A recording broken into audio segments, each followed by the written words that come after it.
Et on m'a proposé de faire du ski nautique. On m'a tiré à 40 km/h. Sur de l'eau froide. Et le moniteur m'a dit surtout, amuse-toi. Ben, si tu veux que je m'amuse, ramène-moi chez moi.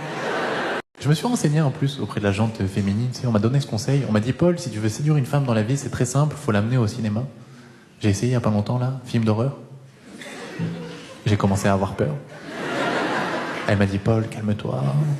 Ça, c'est juste la pub pour les M&M's. Tout est compliqué dans la séduction quand t'es timide. Un jour, une fille m'a envoyé « Salut Paul, tu fais quoi ce soir ?» J'ai répondu « Oui ».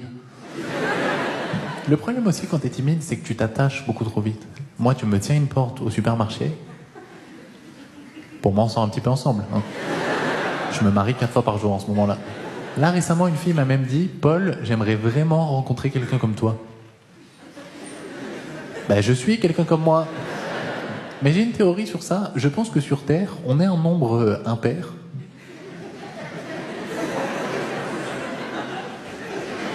Et moi, je suis le dernier.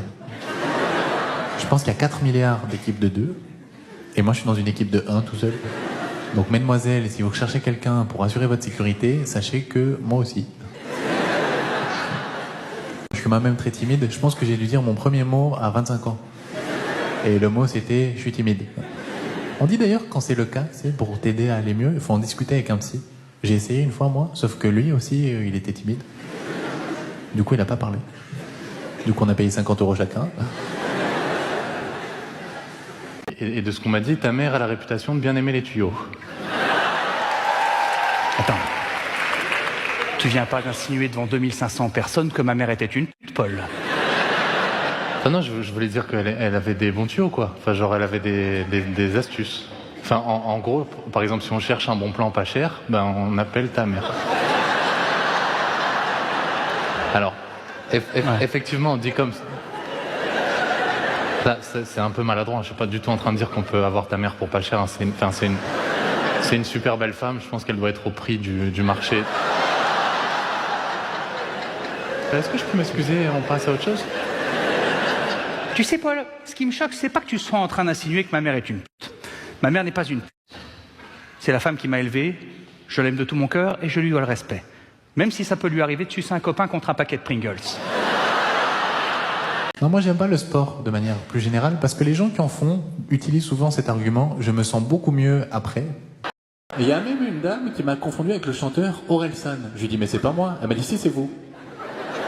J'ai dit « bon bah si c'est moi alors, hein, je crois que la terre est ronde, madame. Hein. » Non, moi je suis très reconnaissant, tu sais, de l'amour que me donnent les gens quand on se croise. Juste, je ne comprends pas tout le temps les façons dont ça se manifeste. La dernière fois, je me promène dans Paris, il y a quelqu'un qui me klaxonne, qui me dit « mais non, Paul Ninet !» C'est ça mes journées, moi, globalement. Hein. Après, je peux rien lui dire, parce qu'il a à moitié tort, mais il a à moitié raison. Hein. Puis il me dit hey, « c'est incroyable que vous êtes ici. » Beaucoup d'informations dans cette phrase. Heureusement que pour passer son permis, il y a pas une dictée. Hein. Puis il me dit hey, « tu passeras le bonjour à Emmanuel Macron. Hein. » Et il me laisse sur cette information. Donc pour ce monsieur, je suis Premier ministre, et je dois appeler Emmanuel Macron pour lui dire « Manu, tu sais pas qui j'ai croisé aujourd'hui ?» Bah moi non plus. Mais il te passe le bonjour. Non, les gens ont vraiment des demandes très particulières quand on se croise. Une fois, une dame m'a dit « Est-ce que tu peux faire une vidéo dans laquelle tu fais un doigt d'honneur à ma petite sœur? Ça va lui faire super plaisir. » Donc moi, je lui dis non. Puis elle me dit « Si, si. » Du coup, il existe quelque part une vidéo de moi en train de dire « Bah bonjour, c'est Orelsan.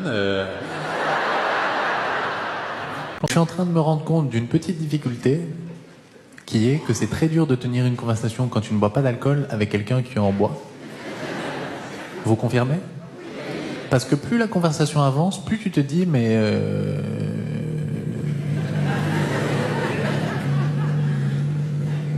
il manque des consonnes, là, on est d'accord. Normalement ce gleu c'est pas un mot qui existe ça dans la langue française. Non, moi je vois un point positif à l'alcool, sans jugement ce soir. Je pense que ça désinhibe un peu en société. Ce qui peut être agréable et utile, notamment quand tu es un peu timide. Hein. Peut-être qu'il y a des gens dans cette situation-là ce soir. Bon, apparemment ils sont trop timides pour me répondre. Plus je nous observe en ce moment, moins je suis convaincu qu'on soit l'espèce la plus intelligente sur Terre. Oui, on est quand même une espèce qui a inventé les panneaux issus de secours. Il est particulier ce panneau. Personnellement, je trouve qu'en cas d'attaque, ça donne quand même beaucoup d'informations à l'ennemi. Bah, ça veut clairement dire, alors ils sont partis par là. Et en courant en plus, donc dépêche-toi. Hein. Ils étaient à 2 doigts d'écrire, ils sont cachés juste ici.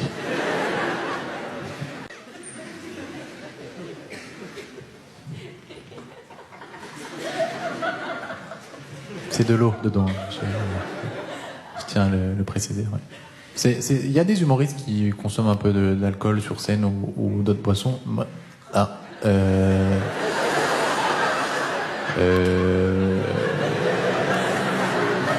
Non, t'inquiète. Non, j'ai vraiment l'impression que c'est ce qui manquait à ce spectacle.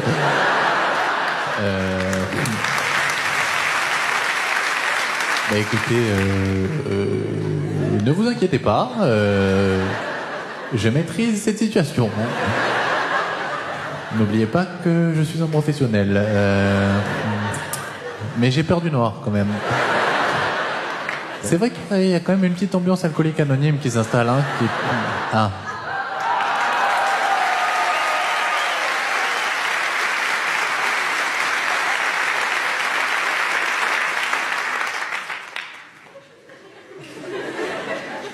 Merci d'avoir payé l'EDF de Lille.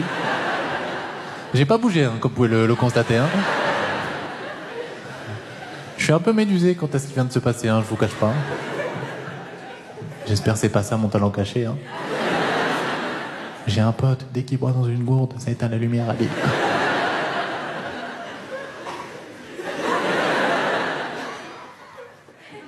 Ben non, du coup. Ce fut de courte durée.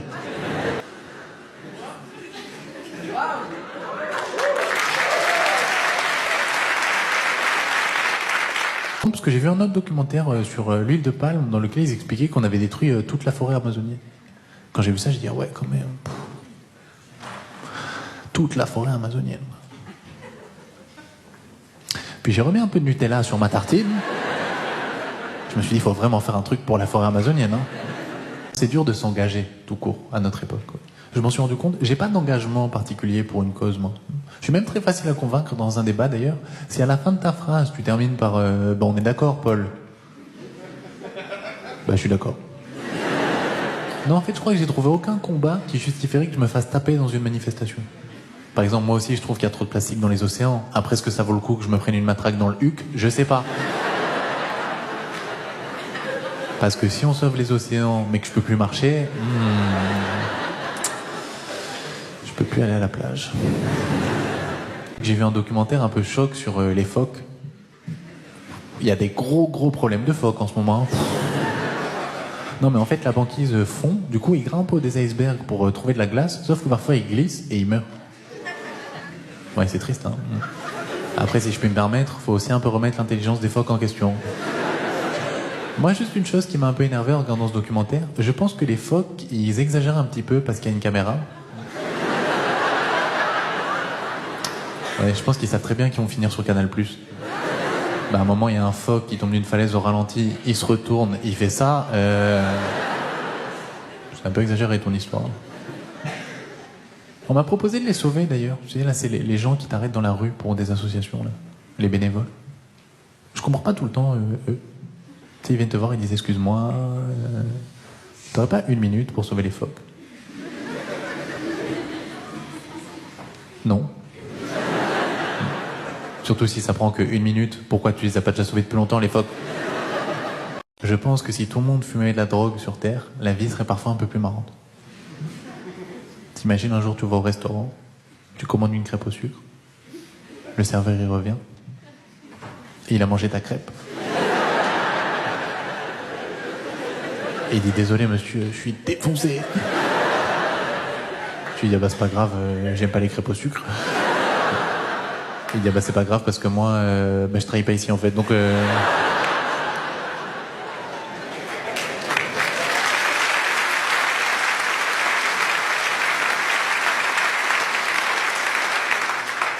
D'ailleurs enlevez vos doigts de mes yeux s'il vous plaît. Je vous dis ça, en plus, je m'y connais même pas particulièrement en drogue. Hein. Oui, je m'en suis rendu compte par moi-même, parce que là, il y a quelques temps, par simple curiosité sur le sujet, je suis allé taper sur Internet comment acheter de la drogue. Puis je me suis rappelé après qu'on nous surveillait sur Internet. Du coup, j'ai effacé, j'ai marqué non, en fait, je rigole. C'est pas une bouteille en plastique, parce que en tant qu'adulte responsable, là, j'essaye de m'engager pour sauver la planète. Par exemple, pour sauver la planète, là, concrètement, j'ai arrêté de manger de la viande.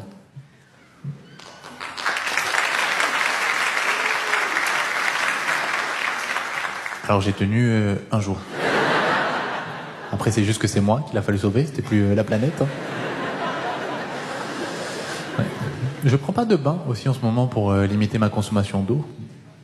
Après, j'ai pas de baignoire chez moi, donc c'est aussi quand même pas mal. Je crois que je m'en pose suffisamment déjà des questions dans la vie, notamment une d'ailleurs qui revient un peu fréquemment en ce moment et que j'aimerais me permettre de partager avec vous ce soir parce que je sens qu'il y a une petite affinité entre nous. Ouais. C'est pas une question très facile à poser hein, d'ailleurs, donc j'attends quand même du soutien, de l'amour et de la bienveillance de votre part, à savoir...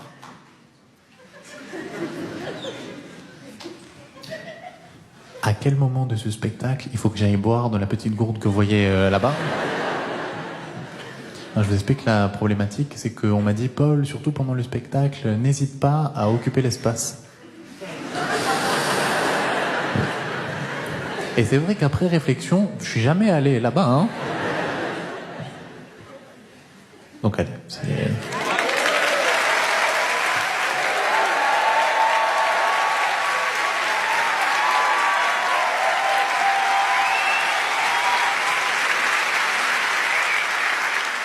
Rendez-vous un terrain inconnu. C'est la première fois qu'on m'applaudit autant parce que j'ai fait 3 mètres.